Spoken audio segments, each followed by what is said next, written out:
Okay, it's 7 o'clock, we're gonna call the meeting to order, please. First thing we wanna do is say pledge of allegiance. I pledge allegiance to the flag of the United States of America and to the republic for which it stands, one nation, under God, indivisible, with liberty and justice for all. Okay, Miss Teresa, will you do the roll call, please? Mayor Buxton, I'm here. Alderman Monteleone, Here. Alderman Hamilton. Here. Alderman Slattery. Here. Alderman Finn. Here. Alderman Broughton. He's excused. Alderman Woodson. Here. We have a quorum. Okay, I'll open the public hearing. First item on the agenda for the public hearing is zoning text amendment pertaining to fence permits. Chapter 405, section 405.175 of the Green Park zoning code. You want to explain how why we're doing this? The city has, as this board knows, a fence permit requirement right now. We have regulations on fencing, but we don't require anybody that submits for a fence permit to get a survey of their property. So, nor does the city actually inspect the footings or any, measure the size of the fence or the height of it or anything like that. So, really the permit is really more just a formality, and so P&Z looked at it and thought that it might be good just to not have people actually apply for the permit, but just follow the rules, which is what they have to do anyway. And so on the agenda tonight is a discussion for the board of actually removing the permit requirement, but still requiring people to follow the fence code. Thank you. So see if anybody wants to comment. Anyone want to comment on the fence? Yeah, can I get my $10 back, because I got a permit? What do you need your $10 back for? Pardon me? What do you need your $10 back for? But hey, it's not I need it, it's principle. I'll give it to you for a case of beer. Explain, I'm not I following. bought a permit Yeah, for a fence. Cost me $10. okay, Give it If back. you're gonna repeal it, we can give it back. Can we give it back? There's no problem with that. I don't think. As far as I'm concerned, we depends on can how do it. many hundreds of Pardon me? fence permits you've done. You just got the fence permit, correct? I got it about 60, 90 days ago. It hasn't passed yet, so let's not worry about it. Yeah, let's, we'll Okay, just. I'm sorry. Just give You us. asked if I had a comment, I did. And it, thank you, Don. Okay, anybody else have any comments on the fence, regarding the fence? Okay, next item on the public hearing agenda is a preliminary development plan for a proposed comprehensive marijuana dispensary at 5600 South Lindbergh. Anybody have any comments? See if anybody's There's only one, that's Don. Don was the only one on there. Yeah. Okay. Go ahead. I just want to make sure, Yes. Jeff Baglio, we're the neighboring property to 5600 Lindbergh. We submitted a letter in advance of the meeting, just want to make sure that that was circulated. And we shared that with codes as well, and it seems they've integrated that into their analysis. So just want to make that known. Thank you. Thank you. Anybody else? Okay, we'll move on to the regular meeting now. The first item on the agenda is approval of minutes, the board meeting of December the 16th, and the closed session of December the 16th following. Anybody, everyone read the agenda, or the minutes, I presume? Any questions? Any alterations? Nothing? Okay. Yeah, we are. All right, I'm gonna ask you guys to do something here. Jeff also works with the city of Warson Woods, and we're gonna have him do the treasurer's report tonight. So I need a motion to move 3.5, which is the treasurer's report, to after the closed session number 8. I have a motion for moving that, simply moving it, that's all. So moved. Carol? Tammy, second. Okay, all in favor, say aye. Aye. Any opposed? Okay, we'll move that 3.5 after the closed session as number 8. Okay, I'll entertain a motion for the approval of the minutes from the last 2 meetings on the 16th. So moved. Second? Tammy? Okay, all in favor say aye. Aye. Any opposed? The motion passes, the minutes are approved. Okay, next item of business. Citizen comments. Don, you've already given your citizen comments. Next item is the mayor's notes. Whoa, whoa, whoa, whoa, whoa, Oh, what? He had more than that. You got more to go? oh, yeah. It's all about my That was fence. really smooth, Tim. It's all about my fence. The December closed session. Yeah, we did. We did them both at the same time. Oh, you didn't? Yeah. Mayor, you guys, anybody decided what they're gonna do with my fence? Not my fence, my neighbor's fence. You guys make any motion or any movement to get this, because I had another barbecue, Yeah, I know. and I had to beat up a dog. Best I can tell you, Don, is between you and your neighbor. You want me to go there? Yes. Okay. Yeah, and Okay. I'm sorry, it's just, it's a Okay. neighbor-to-neighbor conflict. Don't forget, you could be responsible. Okay. Anybody else? Okay, citizen comments. Anybody else have any citizen comments? Anyone? Okay, mayor's notes, couple of things. This week, tomorrow, actually, we're gonna start the demolition of the catwalk, along the way to catwalk around the building. I've got calendars for all you guys for the progress of the work. And we're gonna actually start tomorrow putting closure on the back doors of each of the suites. So as we disrupt the walkway, no one walks out the back door. The fire department wants us to make sure we can give access, external access in the back and the front. So also as a result of that, we're not gonna be, we're gonna suspending the use of the community room until we get the work done. Because we don't want people walking out, obviously. And there's gonna be a lot of, we're gonna put the construction trailer in the upper parking lot. And also the dumpster can be delivered this week, so. The next step of the whole process is we're gonna be redoing the upper parking lot. Tearing it out, putting a new one down, installing it properly. And Derek, we've talked about, you wanna explain the difference in the depth and what we're changing, Yeah, proposed to change? yeah, just to add a little more to that, yeah, we had a pre-construction meeting with everybody, the demolition guy, the electrician, and also the contractor. So we have now a schedule that we're gonna follow. As Tim said, we're going to make the back door safe so everybody doesn't come out and hurt themselves. So there's gonna be an arm come down and you can pull the arm up so you can get through if you have to get through for emergency purposes. Logistics, we are gonna use the upper parking lot, which is the oldest portion. We're going to remove and replace that parking lot because has never been replaced. It's very deteriorated. We are gonna upgrade it. It is 2-3 inches of asphalt, more like 2 on top of 4, which doesn't give you much life to the pavement. Your main parking lot is, we upgraded to 4 inches of asphalt and 4 inches of rock, which is overkill in some people's eyes, but we have so much traffic that comes through here, it's really saved the life of the pavement. We're gonna match that on the upper area with 4 inches. There's also an under drain that we put in there because we kept getting water draining constantly to the back corner. So we've got heavy stone revetment or riprap to help any kind of drainage problems, erosion problems. So, yeah, we're ready to go. Contractor's looking at the weather.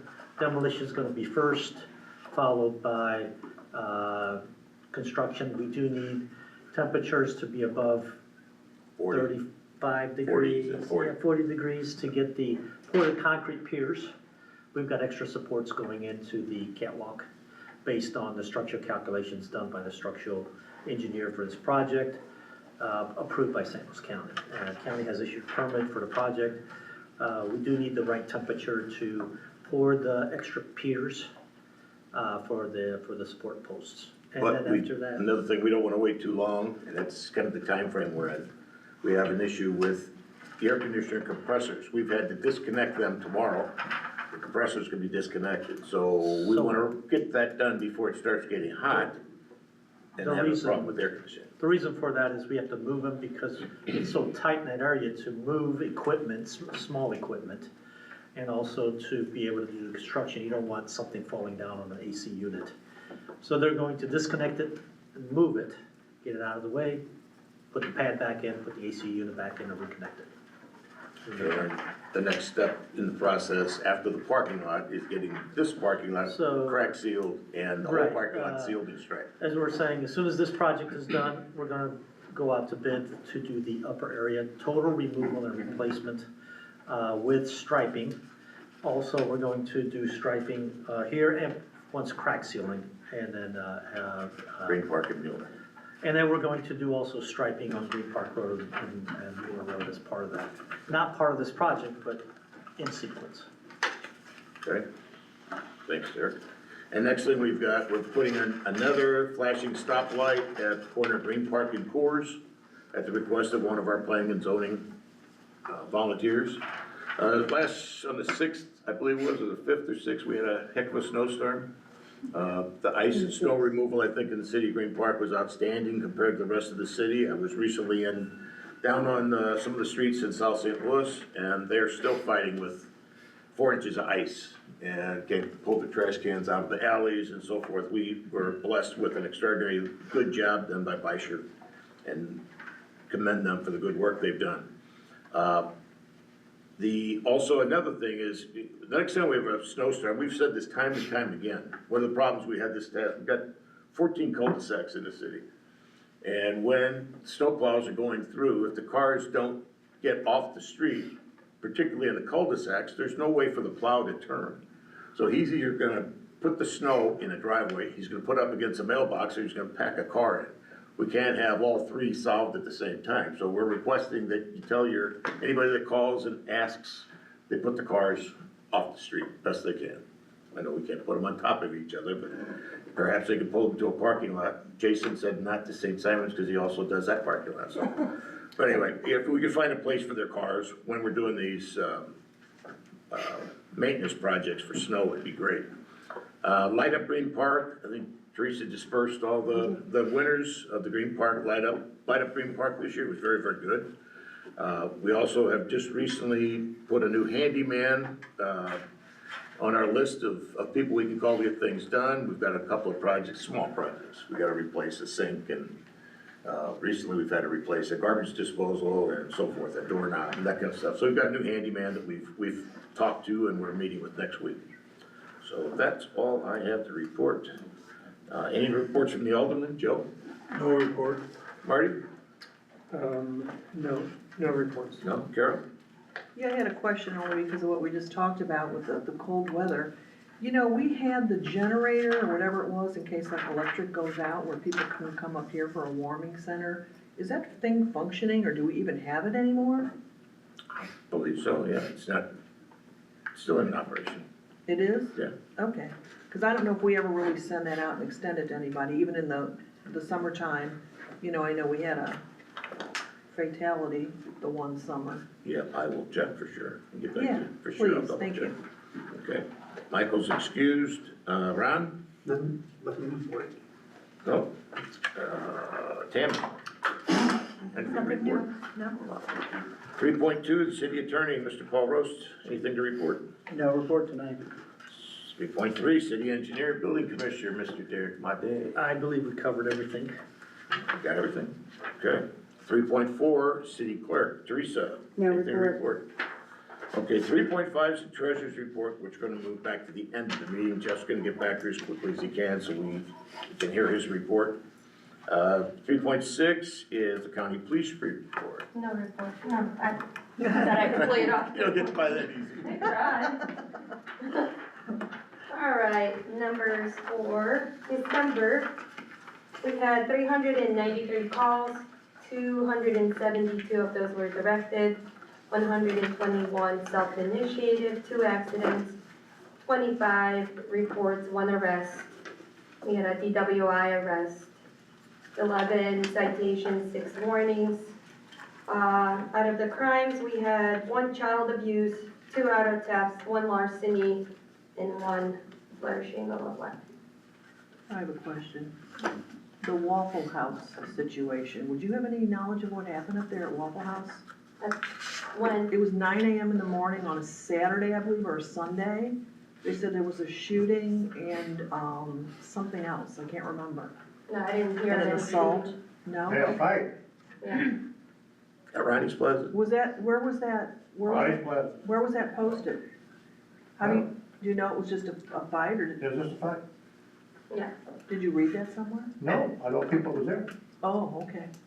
Wow. Until cops, this was called, it was a safety issue. They said there was For a a gun, there while, was a we called shooting. them, A lot of people, I mean, we go to so many calls when there's a fight and you can't hear anything, and then random people will just call and say somebody's gun went off and there's no gun, so. Well, this isn't that thing I get, and Martin gets it too. I don't know what it is. It's the. Oh, like a app It thing? comes to me Yeah. and it's very accurate. I started Yeah. getting those too. I Well, didn't it was hear- a gun, yeah. Yeah, usually we'll hear of if there's any shooting or whatnot, or it'll be in our desk book. Okay. And I worked secondary at Ronnie's on Saturday from 6 till midnight, and I didn't hear of any, like, shootings, or it would be in a roll call and they'll say, oh, do you know what I mean? Yeah, it was 9 AM in the morning. Yeah. Yeah, okay. I didn't hear anything, Okay. yeah.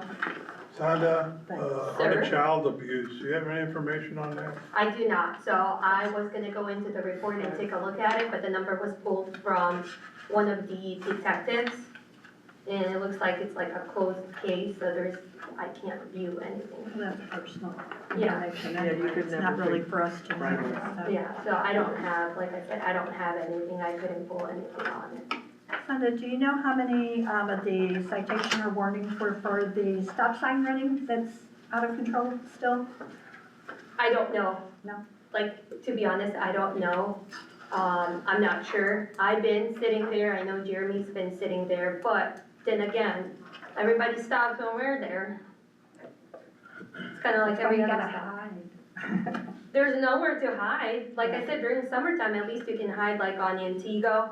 You know how there's like at least trees or whatnot, but on the other side, you can't hide honestly anywhere. And then if we go way too far into the street itself, then we can only see one side, we can't see, and I can't pull somebody over just based on the fact that, oh, I think they were, I can't see it 100%, so. But both of us have been sitting there, so, Okay, thank you. yeah, people behave when we're there, until we leave. Thanks, Sandra. Thank you. Unfinished business, 4.1 is a policy for continuing education for board members. We've included in your packets a policy that we have put together for extending education, continuing education for the board members if you choose to use it.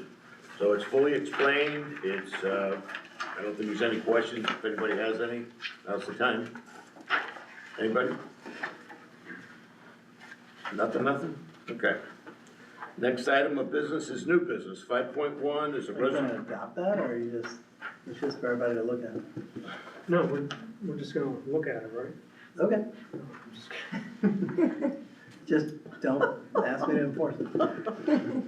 Are you gonna nod your head like you did last time? Mm-hmm.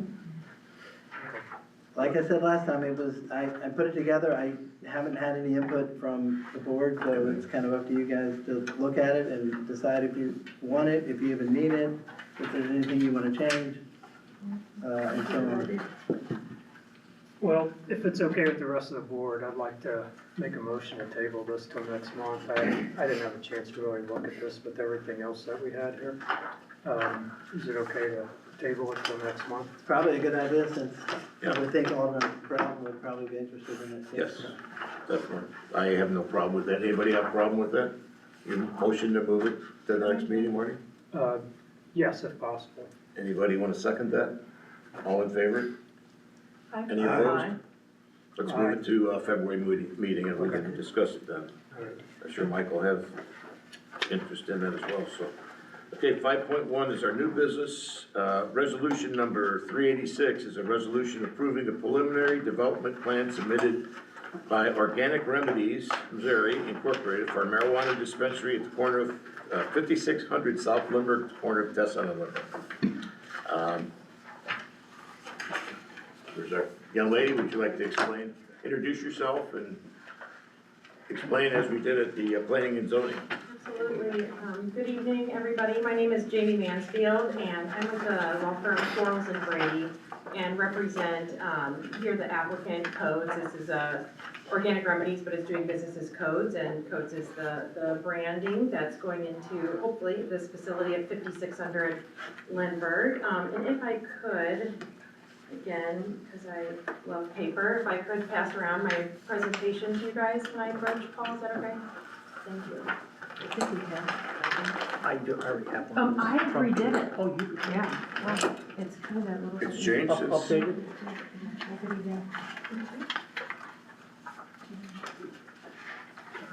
Took this one away and that's revised. Yeah, that's from P&C. Watch the So I wire just- there. Okay, that's, Thank you. Pretty good.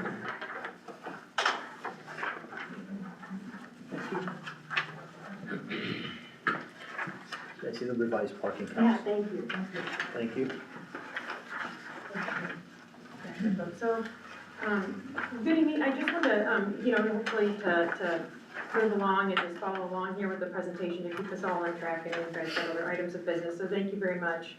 And I wanted to introduce my team here that's tonight, also Reagan Etheridge, who was here from Codes, actually flew into the last meeting, but has unfortunately got incredibly sick. And so she was unable to fly out and even called today wanting to mask up and come, and I was like, no way, don't even get on a plane and don't even come here. But I do actually have her online and available and listening in, so if there's any questions of the actual applicant, she is here. She's the Senior Director of Development of all of the store development, construction, and design. And so she's our fearless leader who moved past everything. I've also got John Willem from Stock and Associates, our engineer that was helping us move along here too, along with Zach, his coworker.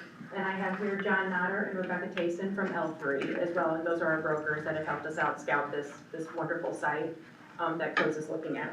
So again, we're here at 5600 South Lindbergh Boulevard, and if you flip to the second page, just to kind of get yourself acclimated to where this site is, obviously it's located in your commercial corridor, and it's on the corner of Tesson Ferry and Lindbergh.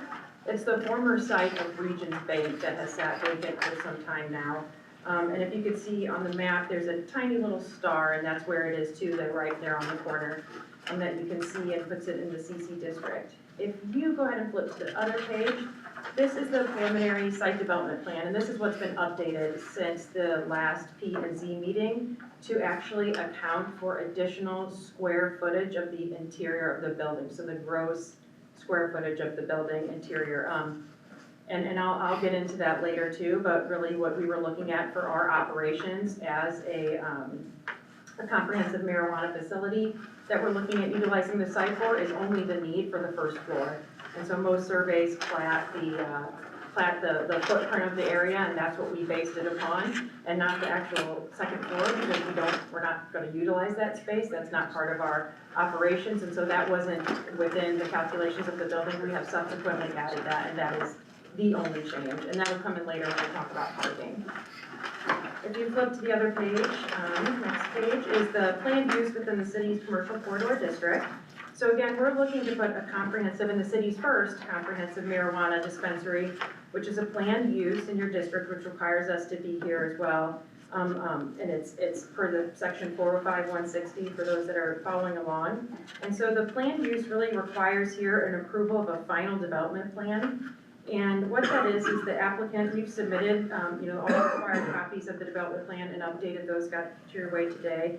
And they have to meet certain criteria set forth in 405, 460, A, B, and C, which we do. But taking all that into account and kind of looking at the entire purpose and intent of the planned use is saying, hey, we know this site's special, we know it's in the commercial corridor. There are many uses that are allowable within the commercial corridor, but we want to make sure that when we come in front of you, we're actually looking at the site plan and how it operates in relation to that use too. And so those are really what we're talking about here is this site designed in such a manner that is, conducive to our use, and it's not necessarily, that's the sole focus of it, right, versus the actual use itself, because as you guys so codified way back when this first, when all of the kind of comprehensive or medical marijuana program came online back in 2020, you quickly adopted your medical marijuana zoning codes and then amended those in probably February, I want to say, of 2022 to come to the comprehensive side of the program too.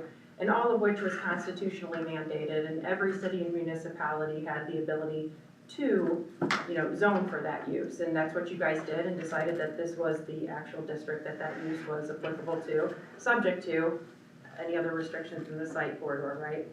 So There are also, another part of your section 2, which most cities did, and which is accurate and correct, is to comply with additional marijuana facility use-specific standards. And that's set forth in your section 405-337. So if you flip to the next page. So here we are I went ahead and I want to talk about our statement of need of deviation, because there's several marijuana things, site-specific marijuana criteria that we meet. And so I kind of left that easier stuff to chew through at the end of the presentation. I wanted to discuss why we're here tonight and a few deviation requests that we have in front of you. One of which is the 1,000-foot distance requirements between facilities, that those be maintained. And so you have, the Constitution says that, the ceiling in which you have to be away from any church, school, or daycare is 1,000 feet, but every municipality can lower that. They can't go any higher than 1,000 feet, but you can also make time, place, and manner restrictions, which is exactly what you did. One of the other kind of place and manner restrictions you put in place was saying, hey, we can't have a bunch of these facilities be that close to each other. We want to maintain that 1,000 feet away from each other. The news is that at the site that's roughly about 800 feet away from where we're looking right now is a site that's currently occupied by a codes facility.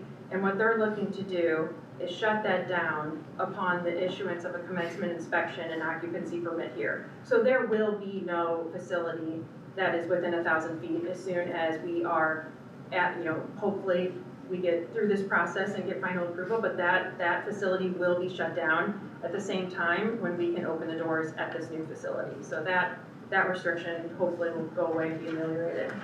The next one is the deviation for the existing parking lot areas. And so, Test on Ferry Road, so what this was, and I know that you received a letter from Jeff and Kim earlier, our neighbors, about what has come about with respect to maybe getting some information from a Sunshine Request Act and saying, hey, we were requesting a deviation with respect to the parking lot. That was, and there, it's actually within the letter, but you made a point on 18, like there was maybe 35 different points, because Teresa and Derek are fabulous at their jobs. And when they went through the actual site development plan, they noted out 13 or maybe 35 different things that we needed to look at. And number 18 of that was like, hey, you guys have a parking lot that's within the required new code setback zones of 10 feet internally, and also one that is a setback code from Test on Ferry. But what's interesting about this site and many developments in this area and across any city that you have is that you have a pre-existing building that exists that was built before the new code setbacks were adopted. And so it's almost like you hear the term grandfathered in, right? And so this building, this particular parking lot, we are not touching anything. We don't need to touch anything. It is an as-is built. And so while that parking area doesn't have the internal setbacks of 10 feet, neither does our neighbors, right? Their parking lot is right there too. They're building within the setbacks. And it's because when this was originally platted and divvied up back with St. Louis County, the zoning codes were different. And so that's why we were sitting here requesting the deviation from those setbacks that were previously approved for Regions Bank and probably the previous user before that. And they are, necessary to comply with the 29 existing parking spaces that we have, which we need, which I will get into later as well. Also, you have a very specific section of the code that authorizes the authority to continue under 405-390A. So, any lawful existing non-conforming use or any part or structure or any lawful existing non-conforming use of the land, which includes a parking lot. So we have a building that is pre-existing, we have a parking lot pre-existing, and so those are, quote, grandfathered in under your code. And again, that's our statement of need, because I said this at the P&Z meeting.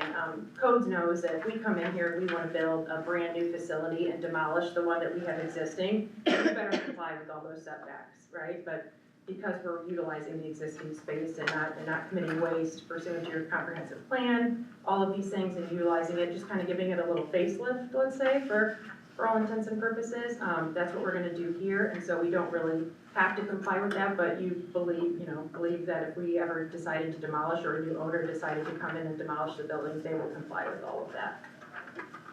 Next page is statement of need, also going for the deviation of the 30-foot setback building along Tess on Ferry and Lindbergh. And so I'm sure that you guys came in and looked at this and said, hey, you know, whenever you build on a corner, we want additional visibility for anybody driving and things like that too. But again, we're utilizing the existing building that we have right now too. We are there's a corner of one of the drive-through canopies that's encroaching into, by a matter of feet, Derek, I can't recall off the top of my head. John might know too, but it's not very much encroaching into that 30-foot setback anyway. And then also a very corner building, I wanna say that is the southwest, correct? Yeah, southwest portion of the building by a matter of feet as well. All of that's pre-existing, the Regions Bank building and all of that as well. And so, again, you have this very specific code for the nonconformities within the setback lines with respect to buildings. We talked at length about the lighting deviation, and so there are existing poles that exceed the 18 feet which your code now requires. And there's also candle spill light that is a little bit above what your current code requires as well. And, we had a great discussion at P&Z meeting here, which discussed that, hey, this is a commercial use. We have other neighboring properties with us. If our light poles are pre-existing and we want to be able to use them and the candle foot is a little bit wider than what's authorized, that might help people at the site on dark nights that are, still traversing it, or in winter when the sun goes down at a ungodly 4 o'clock hour. Things like that's really helpful on a commercial site. What's also really helpful is we don't abut any residential. So if we abutted residential, clearly we would want to comply with all of those newer codes that require less intrusion into those properties, but we don't have that here and are seeking a lighting deviation to use the existing poles that we have now. I believe there's one in a right-of-way for MoDOT that we will get rid of. All right, and To answer your question, yes. some areas are 4 feet, but the worst one is about 10 feet. Okay, yeah, and what happens is that when the plan was originally platted and subdivided with St. Louis County, those setback lines from Tesson Ferry and Lindbergh, I think were 15 feet, if my memory serves me correct. And so now the city doubled those for reasons of development and probably to have more green space up until the building too. But the Regions Bank building, which we're utilizing right now, it has been in existence for quite some time and before your code updated the new requirements, which is why we're seeking a deviation. And then last but not least is the statement of need for the deviation for parking requirements, which our neighbors, Jeff and Pam, brought to our attention. I gotta say, it was an inadvertent mistake to not have that in original site plan, and it was kind of an oversight on all of our parts because we do not seek to utilize that upper space. Regions Bank, I guess the existing bank too, has about, I wanna say about 2,400 gross square feet on a second floor, which is like general office space. That's what the bank used it as. So the bank had its main floor for total bank operations that you think customer interfacing, cubicles, the big long counters, deposits, things like that too. And then upstairs might have been some office space for the bank at that time and was considered general office space.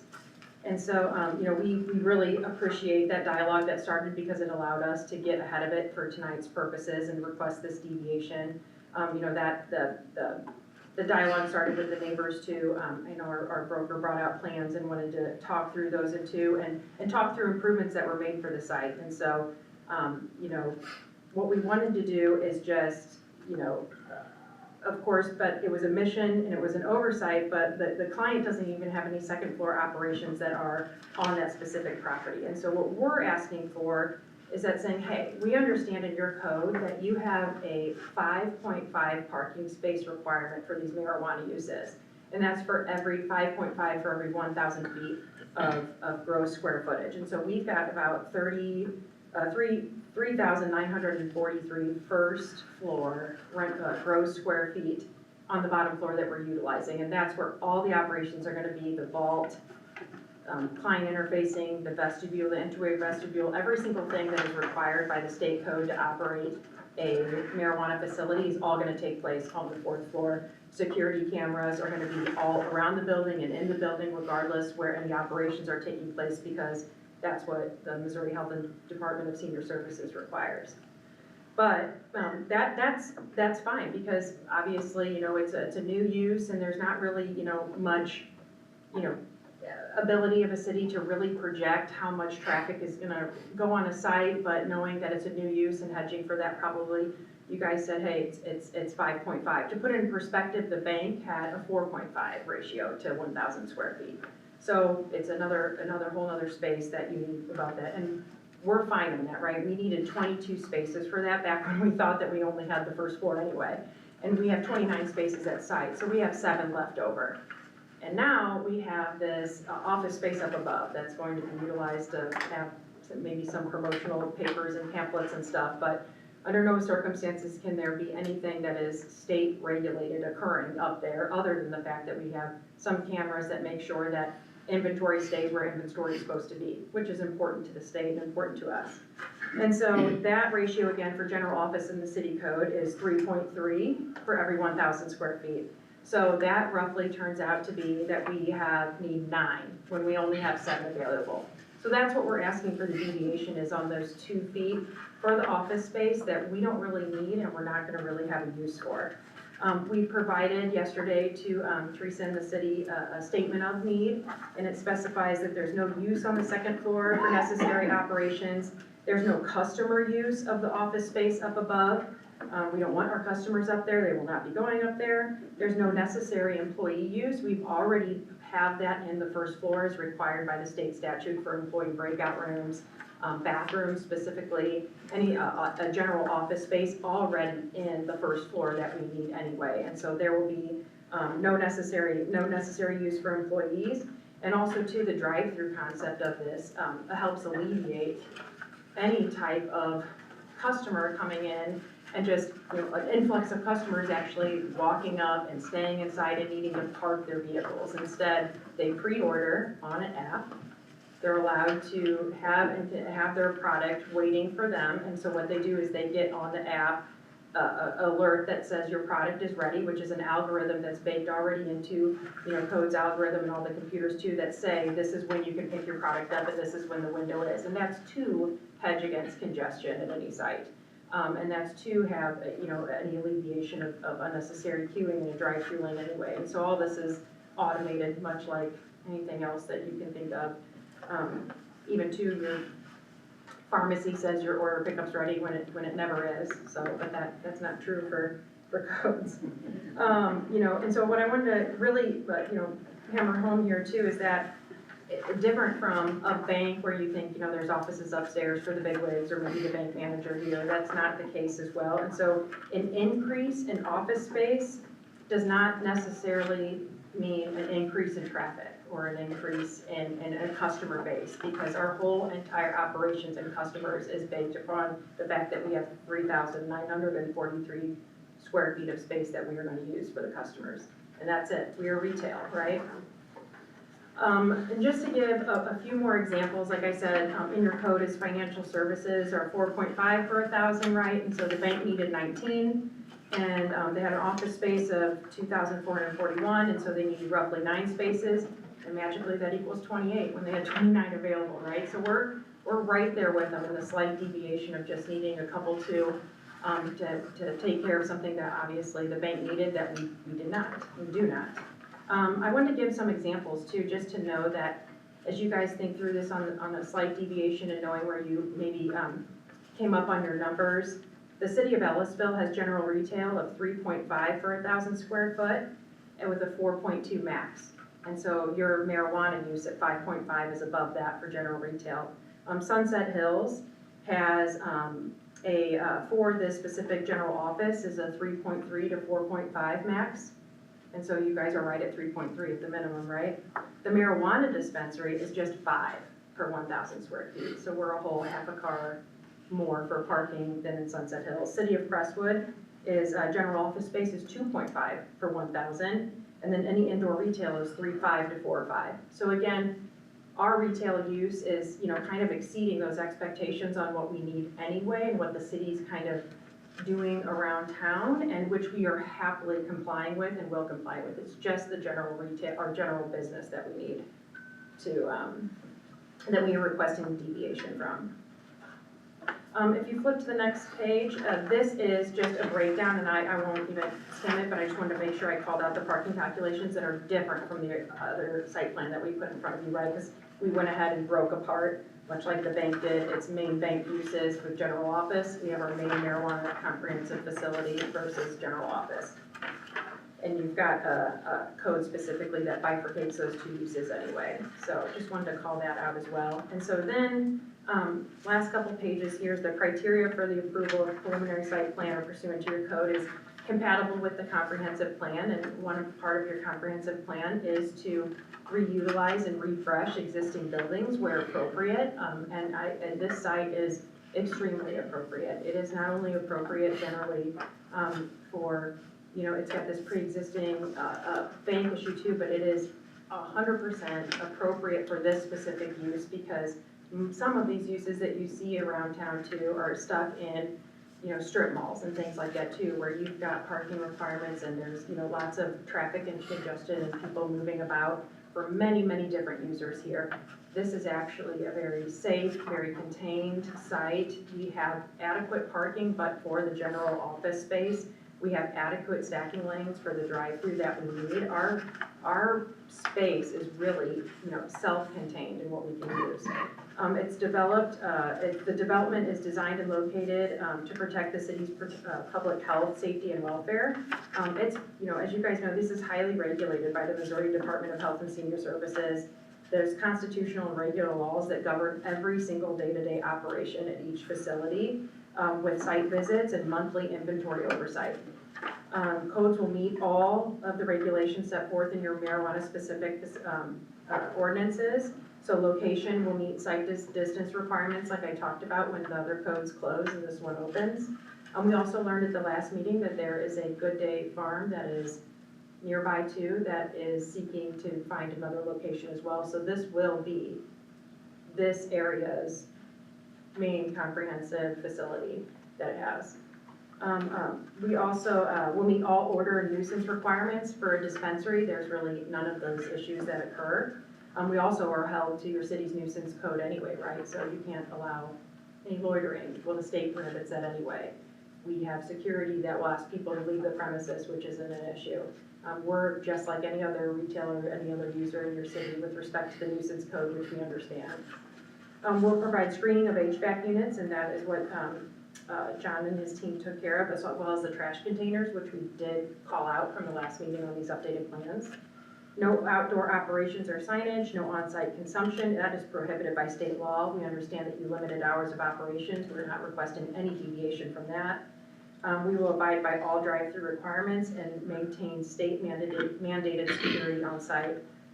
Also too, just for purposes of the drive-through, the state prohibits squawk boxes and outdoor menus. There's absolutely no one that can drive through that drive-through and order on the spot and wait for it. There is no Starbucks-like ordering and yelling at a box that may or may not hear you. That will not happen on the site. Flip to the last page. Development will not impede the normal and orderly development improvement of surrounding properties. It will continue the use with the same traffic flow and pattern that was existing on the site. Site accommodates the building and parking and driving necessary utilized for pre-existing open space and safe ingress and egress. And the pre-existing building will be updated with non-structural related facade upgrades. And I think just to round out the meeting too, is that when you think about this type of use too, at this particular property, it's sometimes hard to extract the use from the functionality of the site. And that is really what I think the purpose of this meeting is too, to see about the functionality of the site and does this use fit well within it. And it truly does. There is no other site that I know that codes has scouted in this particular region that is quite as open and available and quite as like almost lock and key fit to what really is great for the user, great for the surrounding area, because it is so self-contained. And, you know, and again, we're amenable to, and like we've stated before, to Jeff and Kim as well as any other neighbor, to what we can do with the site as far as improvement goes to help be a good neighbor, which we'll continue to do and continue to have those dialogues. But this site honestly needs very minimal touches and has very minimal concerns. from a state regulatory perspective for the use. And so thank you so much. We're available, Reagan's available for any questions that anybody has, and thank you for your time. Thank you, appreciate it. Anybody have any questions? On your drive-through, what part of are you utilizing? Is it just a window? Is it, John, you know that? Yeah, Only one lane closest to the building. okay, yeah, the one lane and the one lane closest. Because I know there's more than one right Yeah, now. That's what I understand. I mean, in their druthers, I think they'd like to have two, but I don't know how that works. Is it the bank, right? Is it that little It's tube? got the I mean, as tube, much yeah. as like retro feel type vibes, and I have no clue what codes want to do, and they could work that through the site design process. If they had their druthers to keep the two and that works as far as state regulations go, they will 100% abide to that, but I do not know off the top of my head, a part of that internal design structure is that, but it'll all be regulated and safe. Thank you. I think, did you want to say something? No, I mean, if it Okay. was necessary, I was just gonna clarify that this is completely different than what most people believe is a drive-through situation. There's, you know, it really, the extra drive-through lane really works as almost an escape lane, but you don't need it. Because again, this isn't spontaneous. You can't just pull up and order it. You have to pre-order it on the app, and you're given a designated time to come through. And they spread that out so that there's not, you know, an abundance of cars in the queue at any one time.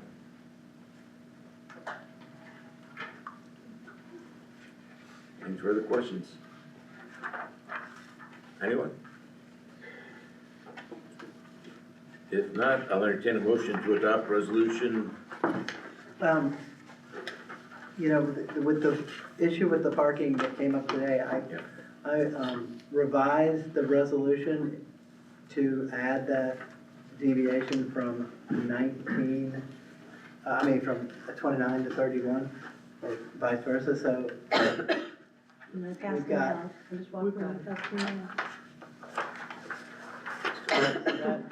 I added it as number 6 on this thing. I think we already have one, don't we? No, Yeah, we handed them out Oh, already. you already handed them? Yeah. I thought you said that you were gonna wait to hand them in. All right, yeah, so number 6. Number 6, under section 2 is the part where it says the zoning code requires 5.5 per 1,000 and 3. I put 3, but it's 3.3, we'll fix that. Spaces per 1,000, but that the board determines that 29 plus 9 spaces of office total, 29 will be enough to meet the applicant's needs per their statement of needs. So that was added just to be clear that that's the, what would be approved as far as preliminary development plan. All right, go ahead. Any further questions? This went through P and Z. I know Derek has been through it, up and down, in and out, both sides, in and out, so. Several months. Yeah, several months. But anyway, P and Z gave it to us as a recommended approval for the board. So they pretty much went through everything that we're going through here, and they recommended that it be approved as a preliminary development plan. So I'll entertain a motion to adopt resolution 386. So moved. What was the I'll vote? second. What was the vote on the P and Z? Unanimous, it wasn't? Unanimous. Unanimous. I'll second. Okay, Carol second. All in favor, say aye. Aye. Any opposed? Opposed. I oppose. Okay, Ron? Okay, it's 4-1. Motion passes. Bill number 913, no, I'm sorry. Motion passes. Right, Yes. That's it. right. And so Okay. now they'll move on to the preliminary, the final Final development. development plan. Okay. Thanks, Jamie. Thank you. All right, now you're moving to. Okay. Okay. 5.2. Yeah, bill number 913. Yeah, Bill 913, ordinance amending section 405, 175 of the City of Green Park Municipal Code pertaining to permits for fences. Paul touched on it earlier. You have anything more to add to that? Basically, This is known as the Don Latreille Amendment yes. to the fence code. But the discussion at City Hall and then with P and Z was the fact that since these, having a permit issued really isn't, we're not checking on, because the city didn't want to cost people $1,500, $2,000 for a survey every time they wanted to put up a fence. So therefore, the thought was, well, if we're not doing that and we're not really checking for where the fence actually shows up, and we're not checking for the footings and all that, then, we would just remind people of what the code requires as far, on the website and elsewhere, but not actually make them come in and get a permit. So that was the thought. Save us the administrative time of doing something that really is not necessary. Well, Right. since it's not really doing anything. It's not doing anything, so we're I requiring. mean, to in get the a cities that permit. do the permits, they usually require a survey, and they're checking, then a stake survey, so they can see where the fence is actually being located. And here, if there's no survey, somebody could say that's their property line, but there's no way to tell them when you're looking. But, it was just a thought, it's no big deal if you wanna continue with the permits. But we have had a few people that, I think some people think that when we approve it, that we're somehow checking all those things. It's mainly neighbors that think that, and it's really not the case, so. We're not, Be nice. we not have to no way of knowing where the actual property line is. We just go by what people say on their drawing, so. And on their drawing, they always show it on their property, but that doesn't mean it is in real life. So if they put it there and then a neighbor Objects. objects to it, and then it has to, if they get a survey and it has to be tore out, I feel like then we're the scapegoats for that. Exactly, we kind of get, that's when they say, well, why didn't you stop us and fix it? And we're like, Right. because we can't, but. But you gave us our permit, Right, so, right, Right, right, so it puts that us was the behind the point. eight ball. yeah. It looks like that we're doing more than we are, and we're really not, so. Well, assuming that our code enforcement officer, since he travels through once a week, I believe, he would notice if something was going up and he could keep track of that and make sure that it was doing it correctly. You can certainly see if it was like a, 8 to 12-foot fence. Right. Or if it was. Or yeah, the chicken wire, or whatever yeah, we or had in the front already yard, said or you can't what- have, yeah. right. Right, Well, I don't think they're gonna be able to tell, I mean, you can tell the actual fence, but just by driving through. You can tell if it's like chicken wire or one of those orange plastic. No, what I'm saying fences. is, in terms of. boundaries. The boundary No, itself. you No, could no, never see not that. that. Code enforcement officer. No, I can meant tell code that. enforcement could tell if it was the right material, Oh, yeah, if yeah. it went kind of with our code versus, It's not a block wall. Yeah, I wish you could put something in there, and I know we can't do that, but to let people know that, a stake survey is not a bad idea, and you know your exact boundary lines, but it is what it is on that. I don't know People if we- don't realize We when can they, certainly state that on, like on our website, just as. it would be There's very probably somebody that's beneficial. written up a million times, best practices for putting in a fence. and we State could- survey costs you $1,000. Oh, I know, A it's stake expensive. survey will only Right. cost you around 600 for our size, all through the, I got Ward- 200 foot in my backyard, Ward one. $1,000. for ours in Ward 1. But the bottom line is if anybody wants to roll the dice and put the fence where they don't know where it belongs, it's on them if they wanna do that. And also too, I think a lot of people don't realize that, would we force that person who has a derelict fence to take it down? We would force someone to do that or to take action if it's that derelict? Should that person be told to either fix it or take it down? Have we gone that far in what appears to be a problem in Ward 2? The city's never had anybody take a fence down yet. The real enforcement usually comes when one neighbor says your stuff's on my property and ask for them to move it off of their property. or if it was like falling over or something like that. Well, we have that obviously. problem right now in Ward 1, that, we're gonna get it reconciled when Bill gets better and can come by in the better weather. Right. But it's typical of that, because a lot of people misunderstand, and if a fence is derelict, you can take that fence down. If the other person has a dog, obviously give them a little bit of warning as a courtesy. But guess what? You're putting up the fence, not me. I don't have to replace that fence. I can take it down now. So Paul, in summary, what are the changes again? Basically, now, instead of it saying a permit is required prior to putting up a fence and you have to follow the regulations, now it says no permit is required, but you have to follow the regulations. I got a question, something about orange fencing. I'm gonna pour 12 tons of dirt in my backyard. over Yeah, that you can fence. use it temporarily for I'll safety. be there for about 6 months, Well, you so I can do can it. get grass to grow, to keep my dog from running up and down that fence. How much did you have to put in there? I'm putting 12 tons in. Jesus. Check with I've already Derek got, the about whether you tractor's need a already permit here. for It's all based on, square, footage. I worried about a and- permit, take me to and court. yardage. that. 660 Take me to square court. feet or something, square yards. Square footage or yardage, Cubic feet. Yeah, cubic yards. but yeah, you can put up one of those fences for safety or to keep people off of stuff for I'm just, temporary. it's just my dog, I wanna pour grass seed down, so the girl, I'm gonna put some sod down, but I'm still gonna have some grass seed down. I wanna put an orange fence up to it, maintains a reasonable texture, then I'll take it down. So I'll be about 25 foot long. She's not gonna help you, I guess. What? Your neighbor's not gonna help you, I think. No, you're gonna take care of my neighbor. When this meeting's over, I'm gonna tell you about it. Yeah, she's in court, or, anyway, we'll talk about it Wait later. a minute, she's in court, not over my fence. Okay, we'll talk later. So do we need to make, are we ready for a motion on that? You're Yeah, gonna it's fix a- it, it's cause an I talked to my attorney, I don't have a legal It's an right. ordinance, so we need two readings and then a final passage. I'll entertain a motion for the first reading of bill number 913. To read? Ron, may I have a second? Second? Tammy, any discussion? All in favor of the first reading of bill 913, say aye. Aye. Any opposed? The motion passes. Joe, please read bill 913 for the first time. An ordinance amending section 405-175 of the City of Green Park Municipal Code pertaining to permits for fences. I'll entertain a motion for the second reading of bill 913. So moved. Tammy, second? Carol? Second.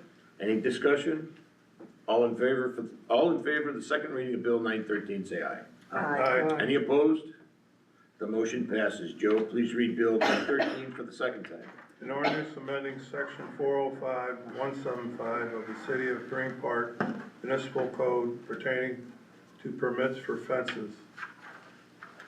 Okay, I'll entertain a motion for the final passage of bill 913. So moved. Joe, a second? Second. Ron, any discussion? Hearing none, Teresa, please do a roll call vote. Alderman Montaglioni, Aye. Alderman Finn, Aye. Alderman Hamilton, Aye. Alderman Slattery, Aye. Alderman Witzig, Aye. motion passes. Bill number 913 becomes ordinance 873. 6.0, citizen comments and petitions. Hi, Tim. Hi, Fred. One thing, I feel good about our street, you did a good job. We had the best street removal of snow Except for your driveway, we in tried. the South County area. I had to do everything I could to fix your driveway, Good but for there wasn't a you. hell of a lot we could do. The question, it does pertain to the marijuana thing. I haven't been able to find out how the funds are reported to the city. Are they reported separately? Are they mixed in with a particular account? The taxing, It'll come from the state. I know that, but how is it reported? Well, we haven't got a process for it yet, but I can guarantee you that it will be in its own account. Well, what I've checked, it's not reported separately. Would you check on that and advise me? Maybe I'm wrong. Well, again, we aren't reporting it because we don't have any. No, you mean from the state? Now, I've checked the ones that are active. I can't, I can't do anything, those are other municipalities, I can't do anything about them. well, it's a state statute. When they said they're. The state statute, I haven't read the statute. Well, I would like to find that out when it's I available. think Sure. you're talking about, because I think he's talking about the state doesn't break it out from And just quickly, another thing, I'm not against, retail taxes. I could care less about weed. Let it go back. When I was in the service, we just made sure that that person walked, the point.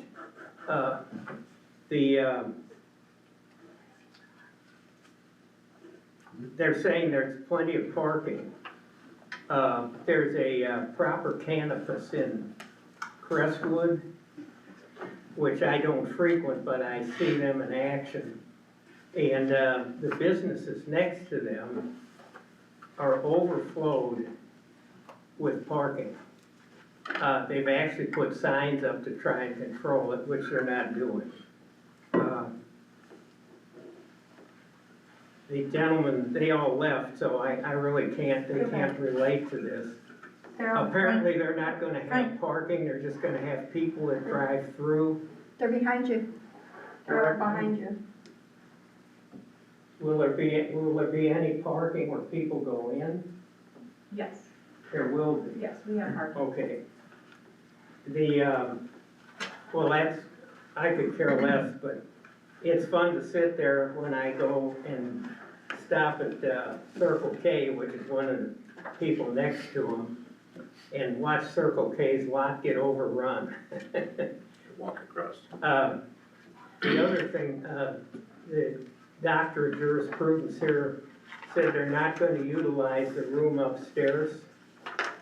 You need to block that so they can't use it, because that might seem a good rental for them. I don't know if you wanna do that, but, because they said they're not gonna use it, I think you should take the steps to make sure they don't use it. Because, again, it goes back to this parking I've watched. It's unreal. If they tried to use the upstairs for a different use, they'd have to come in and amend this plan. Okay, good, Yeah. yeah. Because that needs to be controlled. I believe, don't you have site visits also? What? Oh, I was asking the gentleman, don't you have site visits or, Yeah, I was reading in there that you have, there are state regulated there's a commencement inspection, so you can't even get commenced to operate your license unless it is abide by every single rule that there is in the state. And then every, I think every year, there is an additional inspection that's done by your code enforcement officer. So each officer is assigned to a specific operator, a specific site. That's good. I'd make sure they can't use it. Yes, sir. Yeah, Introduce yourself. I'm the parking guy, Jeff Aglio, adjacent property, wrote the letter, hopefully some of you read that. I appreciate your comments, that's our exact concern, we are the What it neighboring is. property. As outlined, first of all, we got involved at the last hearing, the P&Z hearing. We heard 22 parking spots, and that was kind of the light bulb went off. That was a little concerning to us, so we did our due diligence and discovered the one-story brick building in lieu of the two-story gross floor area. So understand where we landed. The 31 spots on a mixed-use basis is not a surprise. However, my question is, if we take the straight approach, it's 36 parking spots, which is a bigger delta, a bigger consideration compared to the 29. So my question is really, is the planned use of a marijuana facility permitted to designate a mixed-use calculation for parking? By all intents and purposes, the second story is treated the same way as the first floor in terms of security camera and requirements from the state in terms of documenting it. I don't know the answer to this, but I think it's a fair question if you can divvy up the use, given that it's a freestanding building, there's other reasons why it's isolated from other businesses. That's the first question. My other question is, to what extent, does the board require the potential tenant to explore alternative means of parking to comply with the requirements, if it's 31 or if it's 36, whatever it may be. So those are my two questions. Thank you for your time. I'll just say, I did this without having the comments, the city's comments back from the November 19th documentation. I don't think there's anything there, but I think some of the inferences I made seem to be in line with what happened, so thank you. Thanks, Jeff. yeah. Appreciate it. Okay. Miscellaneous. Just want to make a comment here that Go ahead, Ron. the February 10th is our next Neighborhood Watch meeting. That's the second Monday of February. So please come. Okay, thanks. The only other miscellaneous item I have to discuss is the street lights that we've asked you guys to give us a list in wards 1 and 2. I think Ward 3 is pretty well covered, but 1 and 2, we'd like to know have a list of some proposed uses, so we can start figuring out, we're gonna be able to get them in lots of 5. They're I thought we expensive. were included in the last extra group, or was that just for Suanis and them up there? I thought we had given that list out to you guys for No. Ward 1. Okay. I would like to have 3 more for Just- running, Right, running hills, yeah, just write something for us, so we got it on record, Ron. running hills. Oh, You guys come up with, a handful. And I think a couple more for Gary Gardens. Okay, yeah, they do. Hey, Ron, They're like, they're are dark. you satisfied with how much light it actually puts out? What's that? Are you satisfied with the light it puts out, as far as lighting the area? Yeah, I am too. I'm pretty impressed Yeah, they're. with solar. I'm telling you, they're Yeah. nice. I mean, when I come down off Daring, and I'm headed down the hill, I mean, that whole, where that corner used to be, that was pitch black. I mean, that whole cul-de-sac's lit. Go down the bottom. Yeah, when you go down Daring and there's it's that little cul-de-sac That's a and you're in great- that left, yeah. very nice. That was, it was question which corner we were gonna put that on. You know, Jackie is also, was a problem at the very end, dark, down the bottom, so trying to do what we can do. Okay, I think they're pretty nice. I had a question for the codes people that I failed to ask, and it's a simple question. Before it was codes, it was. We're not codes. You're not codes? No, No, we're they're the, we're the building. They're the building parking, lot oh, A. they're gone, They're oh gone. darn. I know, I Because had a it was question. something before codes. There's a bank there. No, Steckers. We're I'm talking in about Steckers. Dr. Lillenberg's building. We acquired that The in dental August. building? The dental building to the northeast, common ingress egress parking lot, Right. subject to overflow. And I, I'm talking about the old Steckers one. It was something before it was codes, and then it switched to Pool codes. place, pool place. No, not the pool place. It was also a dispensary, and it was a different name. I they just- changed names, yeah. That was my question. Did they the change outside. names, or did it just go, it wasn't getting a lot of business. When it switched to codes, it got busy over there, but Yeah, it was a but- constant flow. I cut They through got one by there. the diner. There's never that many That's cars code. in there. There really isn't. Cause There's not, I don't ever see them backed there's up, not no. much Not at parking all. in there. Okay, let's One by the diner's full all the time. What get I- on. Oh, There's yeah, diner. yeah. That Any place other is full all the miscellaneous? time. Anything else? No, I was other gonna than that. ask the gentleman No, just back wait, there. no, just wait till I, okay. Why am I waiting? He's here now. Go ahead. He'll be gone. Well, Marty, you go, cause my guy's talking.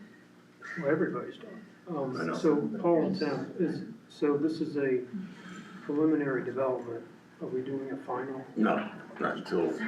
we Not present- tonight. No, I don't mean. Yeah, there'll be an I ordinance. mean, Absolutely. As yeah, soon as yeah, we yeah. get, they submit a final development plan, then it'll come back to the board to make sure that they've met any of the issues that were outstanding, which there aren't many, so it'll come back as an ordinance all right, next meeting. this is a lot of Asking them stuff something?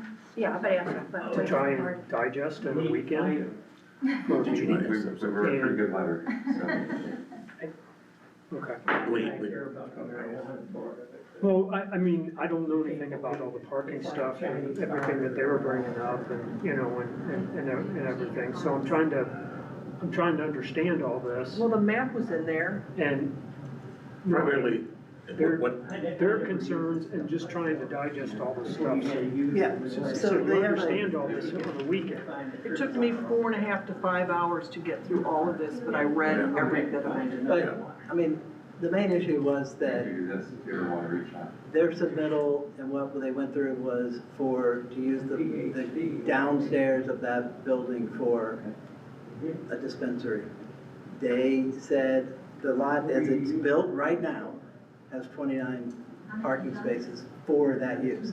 It is, if you look at the site as a whole, it's right next to the ridge line, it's right next to their building. They're all one, they all have an internal drive and they have cross-access easements to be able to drive over each other's pieces of property because it was designed to have two main entrances to get there so that people could circulate internally. At the P&Z, the Baglios had brought up the fact that they had some questions about whether there was enough of parking or how they would, if they didn't snow plow, how would people get through, and et cetera. And on that one, we were like, well, that would be governed by your cross-access easement and however that works out. Plus, as neighbors, you'll have to work out who's going to take the lead on, you know, getting snow plows out there or whatever. But during the interim between that P and Z meeting and now, they pointed out that that building has a second story, and that has, according to one of the documents that was submitted and the county, there's a 2,400 square feet upstairs of office space. Not yours. That's good. Not yours. Well, right now, it's not being utilized at all. So, but they weren't planning on using it, but they agreed, yeah, that should have been put in as part of the parking requirements. And they looked at that, and we looked at it as how the city had looked at these kind, like if we have an office warehouse, we divide up the office space and how much parking it needs, and then we apply that warehouse space as how much parking that needs. And so following that same routine, we said, well, you know, whether you're gonna use the upstairs or not, it is possible office space, so you need to apply office requirements for that. All of this to say that these numbers that we put on these parking requirements are not magical. There's no way to know, they're not predictive of certainly when it comes to a marijuana dispensary, there's not a lot of historical data to look at for that. So when the city adopted theirs, they went a whole extra car more than retail and 2 cars extra per 1,000 than the office use, and then another car more than traditional medical use. And so we tried to err on having it overparked. But again, we don't know. So they came back and said, well, we would like the opportunity to present a statement of need, which is a way to ask for a modification to the underlying requirements. So they wanted a modification from the 31 down to 29, rather than try to somehow redesign the parking lot, which they don't control all of. I don't see why they would try to move into a space knowing they needed more parking. Doesn't make too much, you know what I mean? It doesn't make too much sense, knowing they're gonna need that parking. They're almost right on. You mean the the other codes? Why would they do that? And my Concord question was gonna be for you, have I you don't know thought the full about, answer to that, but have it's you not thought about putting signs They want in the your corner. parking lot that Oh, say for? absolutely, Oh, okay. we've already talked about that. We did the courtesy of sharing our letter with codes in advance. We even extended ideas about parking easements that could be mutually beneficial to each other. Okay, so we're not here to stop codes from coming in. Sure, no, We I are here understand. to account for the parking. And the 31 is based on a mixed-use approach as described, but the straight approach of the 5.5 across the full 6,300 plus square footage is really 36 parking spots. So when we first came into this, we heard a huge delta. That's obviously our concern, right? Because that overflows going one of 2 directions, is coming our way. Codes has been very open about, you know, shared maintenance costs, other things like that. But this operation is going to be open 38 hours a week when we're not, so that's a burden of policing, you know, if there are people. Cameras. Well, yeah, but, you know, we have to call, you know, to get somebody towed. If that's the solution that's now bestowed upon us, you know? Right. So, these are fair concerns. We're just using the metrics that are in place. We understand this is a new use, you know, in the state, in this municipality as well.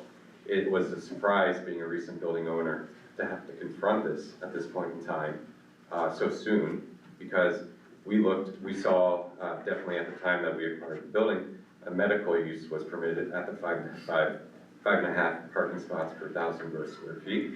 And we did what you just said, which is say, the likelihood of that going in there is low because of this 36 spots being required, 29 being present. So it was a non-issue for us when we, you know, acquired the building. Yeah, So, medical's same 4.5, logic.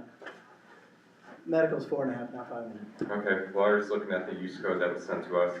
I think it was dated June 2023 by the real estate agent at the time. So, I don't know. Well, if it's hopefully changed. No, that's what they'll it use the says. drive-through, that's what I'm thinking. Yeah, there's obviously a benefit to that, for sure, Yeah, but 'cause there's you no have accounting to of that. pre-order your shipment or whatever it is, and I'm sure a lot of people just rather just use the drive-through than Absolutely. go inside. That's just my opinion. I know I did go to the coffee shop and the burger, Concord Grill or whatever.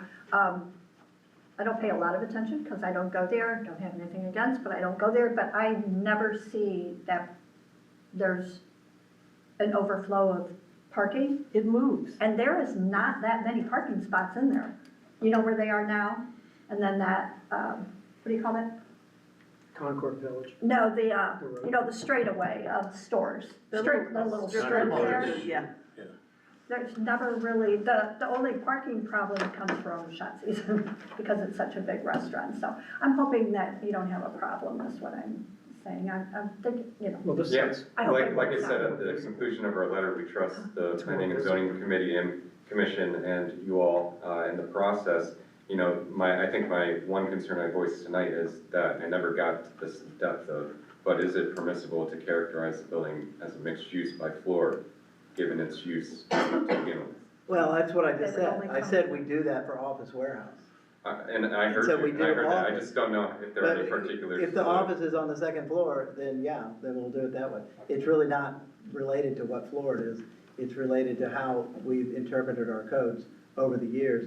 And that has mainly been learning that you don't need to overpark a lot of these things just for the sake of, having more pavement out there. So when you have a place like this, it's a little surprising that they developed this without shared parking already built in, because usually if you have a parking lot, if you look from space down on your property, there is no way for anybody to know where the property lines are. So they're going to park where they think, but, they could pull up in the Ridgeline property and park right next to your building, thinking that that's your parking, but it's really not. I disagree, I mean, our pavement's more recent and I think just a couple years old and we have medians, separating the two lots, so. Signage is gonna help, did I answer your question? May? Yes. Okay. And it sounds like they want to work with you, so hopefully it'll be a good neighbor. Did you have something else you wanted to say? No, I'm so sorry, Okay. I just wanted to, my team needed to go, but I apologize, so I was out there and I came in and. Thank you. Can I ask you a question that I asked when you stepped out? The codes that's over there now. Yeah. There was another place that was also like a dispensary over there, or did you change your name? That's what it is, so they have, the way the program's all working out too is that, the original applicants that won the licenses are now rebranding based upon market needs, and so it's the license holder with the rebrand, and so you have Organic Remedies here, and then eventually what happens at the state is they do a transfer of license, and then that'll get approved, and that ownership structure will be different, so. So It you might have started out as Organic Remedies, but now Right. now it's doing business as codes. Oh, got it, okay, thank you. Oh, Wait, Is that on the strip mall? yes. Right, and I don't know the address. Steckers, no, they were the old Steckers, the pool place. It was the pool place, yeah. Steckers. Okay, we're the old pool place. we're gonna go Steckers. close, any other discussions? Let's, 8.0 is closed executive session upon a motion duly made and seconded, and with the approval of the majority of the board by roll call vote, Board of Aldermen will hold a closed session pursuant to section 610.21, individually identifiable personal records, performance ratings, records pertaining to employees and applicants for employment. So we have to go into closed executive session. I apologize. There you go. Yeah, but go so. Paul, You can tell stay him away. what he can do to fix it. I'll talk to him about it. Thanks, Don. Thanks, Dan. Have a good day. Anybody have another fish fry? I didn't get my grips. All right, we wanna go next. Well, by law, yeah, you have to do a roll call. Okay, we got a motion first. Okay, we have to have a motion to go into executive session, close executive session, may I have one? Carol, second? Ron, okay, roll call vote, roll call vote? Alderman Monticelli, Aye. Alderman Finn, Alderman Hamilton. Aye. Alderman Slattery. Alderman Woodsick. Aye.